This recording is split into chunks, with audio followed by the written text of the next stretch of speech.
कोई दिक्कत नहीं, नहीं भी बताना चाह रहा कोई दिक्कत नहीं है, लेकिन अगर कोई बताना चाहता हो तो मैं एक्चुअली मेरी बातचीत करने का तरीका ये टू वे है।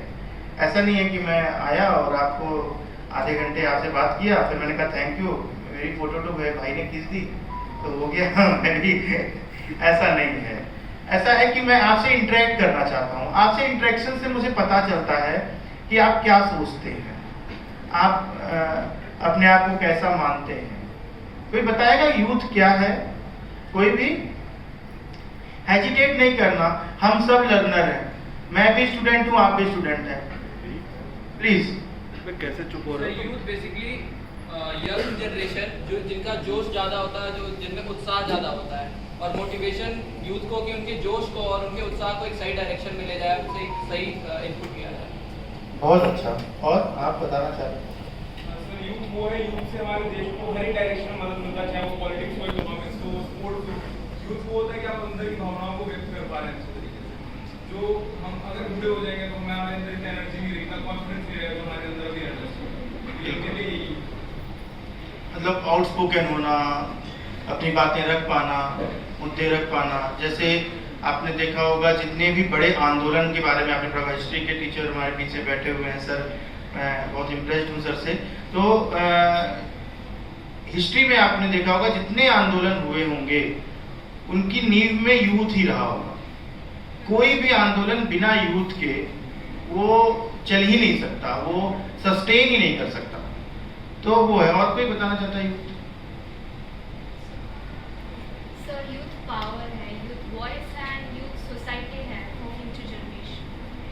बहुत बढ़िया, बहुत अच्छा है। सभी ने बहुत अच्छी बातें कही हैं, सही बात कही है। यूथ आउटस्पोकन है, यूथ पावर है, यूथ जिम्मेदार है, यूथ के अंदर जोश है, जैसा बताया।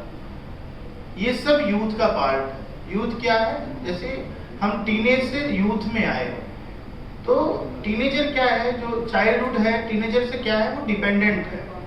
और यूथ क्या है? इंडिपेंडेंट है। इसमें इंडिपेंडेंट और डिपेंडेंट इसलिए नहीं कहा जा रहा है कि वो पैसे से डिपेंडेंट और इंडिपेंडेंट होना है, मतलब सोच से डिपेंडेंट और इंडिपेंडेंट होना।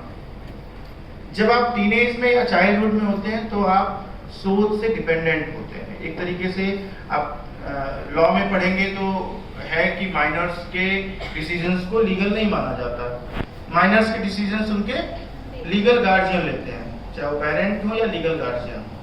लेकिन जब हम यूथ में पहुंचते हैं तब हम इंडिपेंडेंट हो जाते हैं अपने फैसले के लिए।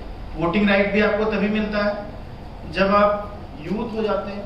मतलब ये मान लिया जाता है कि आप अब इतने समझदार हो गए हैं कि अपने लाइफ के डिसीजंस आप ले सकते हैं।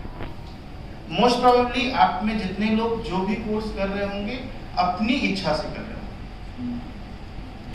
शायद ही कुछ लोग ही होंगे जिनको या फिर वो डिसीजन नहीं ले पा रहे होंगे तो किसी ने कहा होगा कि आप ये कर लो, ये अच्छा है। नहीं तो मोस्टली आपने क्या किया होगा? आपने सोचा होगा कि मुझे ये करना है, इसलिए है। जैसे मैं हूँ, मुझे आपसे बात करनी है तो ये मेरा डिसीजन है। मुझे मौका मिला तो मैं यहाँ आपके बीच में बात करने आया, ये मेरा डिसीजन है। मैं फोर्स नहीं हूँ कहीं से कि नहीं तुम्हें खड़ा कर दिया गया और हाथ बांध दिया गया, बोलो तुम उनके साथ बात करो, ऐसा नहीं है ना। यूथ यही है, यूथ इंडिपेंडेंट है, स्वतंत्र है।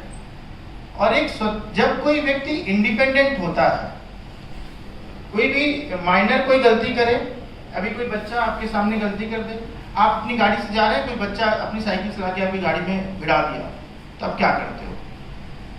जाने देते हो, कोई बात नहीं, आप मान लेते हो गलती है। लेकिन कोई आपके ही उम्र का कोई आके भिड़ा दे तो फिर तो हो जाता है। उतर गए, मान लिया आपने कि वो उसकी लापरवाही है, गलती नहीं है, उसकी लापरवाही है, वो जिम्मेदारी अपनी नहीं समझ रहा था, इसलिए वो घटना घटी जो भी। इसीलिए जब आप यूथ होते हैं तो यूथ की जिम्मेदारी देश के प्रति, समाज के प्रति, घर के प्रति, यूनिवर्सिटी के प्रति, आपकी पढ़ाई के प्रति, प्रोफेशन के प्रति, कहीं भी हो आप स्वयं जिम्मेदार हो जाते हो। आपकी जिम्मेदारी खुद की बढ़ जाती है। हम अपने कामों के लिए, अपने सक्सेस या अपने फेल्योर के लिए हम किसी को जिम्मेदार नहीं ठहरा सकते कि मैं इनकी वजह से फेल हो गया। हमने 4 क्लास बंक की तो वो हम इतने